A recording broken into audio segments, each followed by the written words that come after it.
Bahkan kalau misalkan kita ngerjakan pakai AI pun langsung dipanggil sama dosennya dan langsung dikasih nol. Hai all, welcome to Z Story. Kenalin aku Cisha dan aku yang akan menemani kalian semua selama 10-15 menit ke depan ngobrolin hal-hal lucu, konyol, dan bahkan kita bisa dapat insight-insight menarik nih. Nah, kali ini aku mempunyai guest star yang super cantik banget yang bisa sharing journey-nya karena mengikuti ISMA di Aussie. Gimana sih, kalian pasti mau tahu kan journey-nya dan pengalaman-pengalaman yang dirasain sama Kak Sabrina sendiri. Don't forget to like, comment, and subscribe, and please welcome Kak Sabrina. Halo Hai semuanya. Kak, apa kabar? Halo, Alhamdulillah. Aku kabar baik. Kamu gimana, Cek? Baik juga Kak Sabrina. Oke, mungkin teman-teman Dares belum pada kenalan sama Kak Sabrina. Boleh nggak sih Kak untuk memperkenalkan diri secara singkat aja untuk teman-teman Dares Entertainment? Sure. Oke, semuanya thank you There's Entertainment for having me. Kenalin semuanya, aku Nada Sabrina. Kalian bisa panggil aku Sabrina aja. Dan currently, I'm a final year student di Business Information System di Politeknik Negeri Malang. Dan di tahun 2023, aku berkesempatan untuk mengikuti program IISMA dari Kementerian Kebudayaan, Riset, Teknologi, Pendidikan Budaya, Ristek dan Teknologi di tahun 2023 sampai tahun 2024 di Lathrop College of Australia ambil kursus Data Analytics. Wow, keren banget ya teman-teman semuanya. Jadi Kak Sabrina sendiri berarti dari Malang ya Kak? Ya, aku dari Malang. Oke, boleh nggak sih nge-spill kenapa akhirnya termotivasi untuk ikut program ini?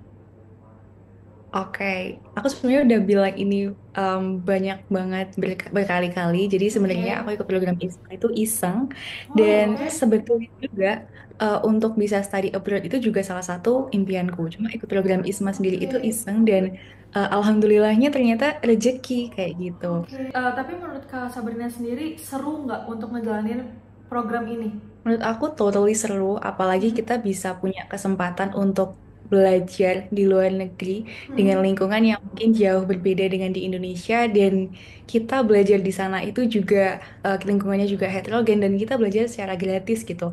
Hitungannya kan kita fully funded dari Yes. kementerian ya selama 1 semester dan itu merupakan pengalaman yang menurut aku kayak changing my life gitu sih. Oke.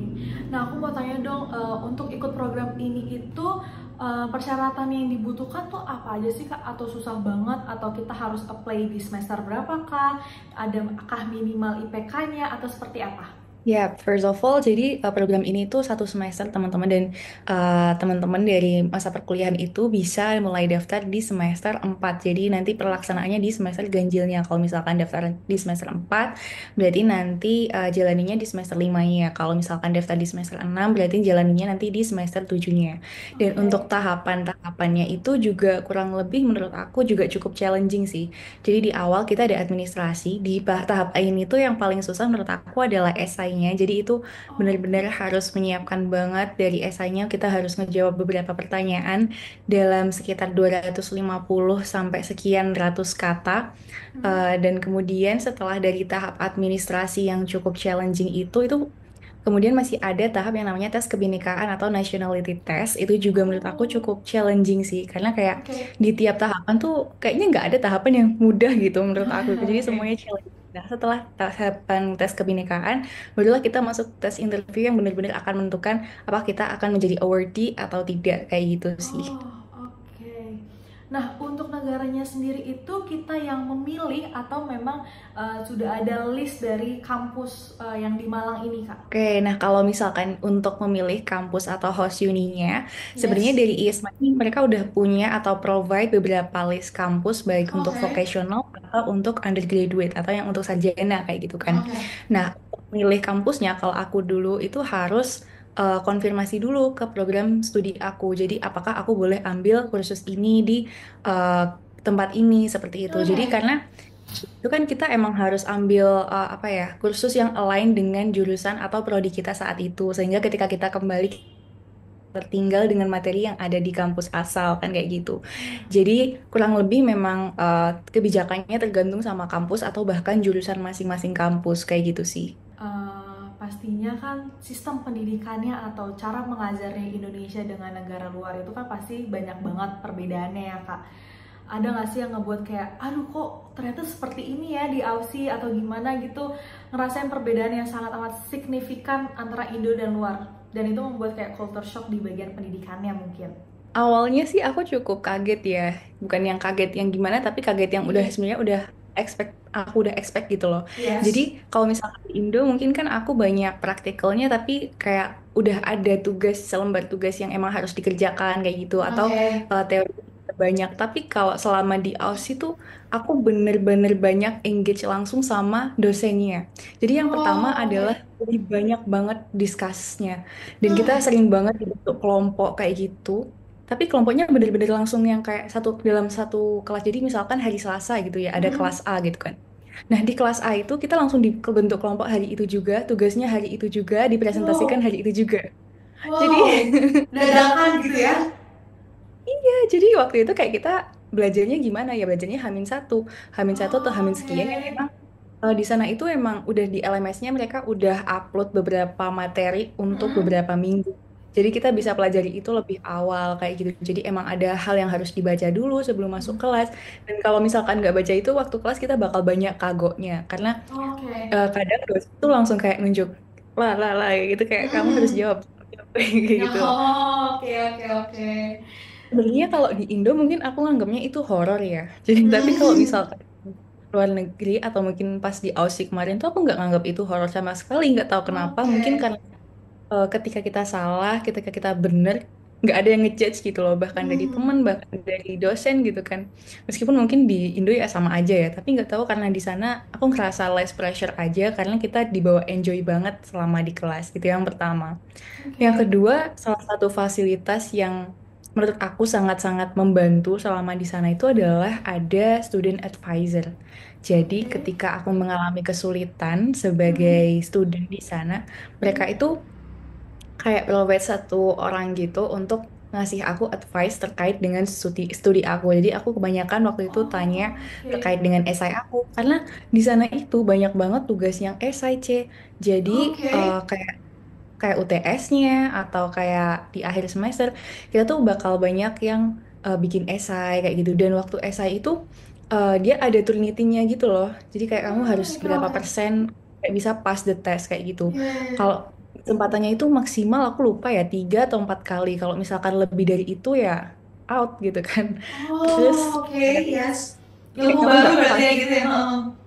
Iya bener-bener, jadi kayak aku jadi kayak harus banyak belajar gitu kan, dan harus ambil banyak resources untuk bisa pass the test kayak gitu. Yes. Bahkan kalau misalkan kita ngerjakan pakai AI pun langsung dipanggil sama dosennya dan langsung dikasih nol. Tidak Wow. ada toleransi. Sekalipun Wow. AI itu adalah Grammarly, jadi kayak harus hati-hati banget sih. Karena kalau misalkan ada kata atau sesuatu yang kita tuh ditanya nggak Hmm. ngerti, walah langsung selesai kita di sana. Dan Oh, fasilitas oke. ketiga yang Hah? menurut aku paling paling membantu adalah dosen-dosen di sana itu mereka kayak provide jadwal tertentu. Hmm. Kayak misalkan kita pingin konsultasi terkait mata kuliah mereka. Itu sangat-sangat membantu bagi aku international student masih baru, dan Oke. uh, kayak banyak hal yang perlu aku kejar waktu itu Hmm. gitu kan. Dalam artian kayak gimana sistem belajarnya dan lain sebagainya. Terus kayak apakah tugas aku tuh udah memenuhi ekspektasi di sana dan lain Hmm. sebagainya. Karena aku sempat juga tahu C dapat nilai C gitu. Aku bener-bener kayak Oke. kaget, aku sempet nangis juga, dan aku langsung kayak, aduh aku langsung booking consultation sama student advice sama lecturernya kayak gitu. Oh, oke Kak. Berarti memang dosen di sana pun tetap memberi ruang kita untuk berdiskusi sesama dosen dan mahasiswa, tapi itu baik lagi mahasiswanya harus ready untuk UTS atau apapun itu dengan kemampuan yang kita bisa gitu ya, pakai AI aja. Ya jangan sampai lah ya, masa kayak mengulang di sana gitu loh kayak. Bener-bener bener banget. Jadi kayak meskipun dosen di sana itu strict, penilaiannya juga strict. Hmm. Jadi kita ada rubrik penilaian gitu kan. Oke. Penilaiannya terus kemudian dosennya juga cukup strict gitu kan. Hmm. Tapi mereka tuh tetap memberikan ruang bagi kita untuk belajar, berdiskusi sehingga supaya kita tuh bisa tetap memenuhi ekspektasi mereka gitu loh. Gitu Oke. sih. Oke, nah berarti kan cukup rumit juga ya Kak sebenarnya. Tergantung lagi balik lagi ke dosennya, tergantung universitasnya juga. Nah kan Kak Sabrina sendiri suka banget sama data analitik dan teknologi gitu kan yang berkesinambungan sama dunia bisnis. Betul atau enggak Kak? Cukup betul. Oke. Kenapa Kak Sabrina bisa klik banget dengan itu? Ada nggak alasan-alasan tertentunya atau kayak emang suka banget nih nggak analisis suatu data kah atau gimana? Oke, jadi kayaknya karena ini sih dulu SMA tuh aku suka matematika, C. Dan Wow, oke. sebenarnya kuliah Hmm. tuh pengen ambil statistika, tapi aku tidak diterima di jurusan itu. Oh, oke, oke. Jadi aku masuk ke jurusan teknologi ini yang ada di Politeknik Negeri Malang. Dan waktu di Polinema itu memang kan banyak pemrogramannya gitu kan, karena Mm-mm. masih awal. Dan kedua itu aku baru sadar kalau misalkan, oh ternyata meskipun aku di TI atau IT, aku tuh masih punya kesempatan untuk apa ya, mengkombinasikan pengetahuanku dan juga keinginanku Mm-mm. untuk di bagian statistika atau perhitungan kayak gitu kan, atau Mm-mm. analisa kayak gitu, tapi dengan digabungin sama skillku di bagian programming kayak gitu. Dan itu Oh, oke, aku I rasa see. ternyata bisa memudahkan pekerjaanku ketika menjadi analis. Dan aku Mm-mm. baru tahu di semester di tahun kedua, aku lupa semester 3 atau 4 itu aku mulai ikut banyak kayak kursus-kursus data kayak gitu, yang akhirnya Oke. kayak, oh, aku makin yakin kalau aku emang tertarik di bidang ini kayak gitu. Nah, aku mau Kak Sabrina kasih tips and trick buat teman-teman Dares Entertainment yang memang dia mau ikut ISMA tapi masih insecure, masih kayak aduh pantas nggak ya gue atau segala macem. Ada nggak pesan-pesan secara singkat aja sih Kak dari Kak Sabrina sendiri? Aku selalu megang prinsip dari papaku adalah do your best and let God do the rest. Jadi kayak ya udah, kamu lakuin yang terbaik yang kamu bisa dan serahin hasilnya sama yang di atas kayak gitu sih. Oke deh Kak Sabrina, thank you so much udah mau sharing-sharing sama teman-teman Dares Entertainment. Nah, untuk teman-teman Dares jangan lupa untuk mungkin aku bakal nge-spill seluruh sosial medianya Kak Sabrina nanti di sini.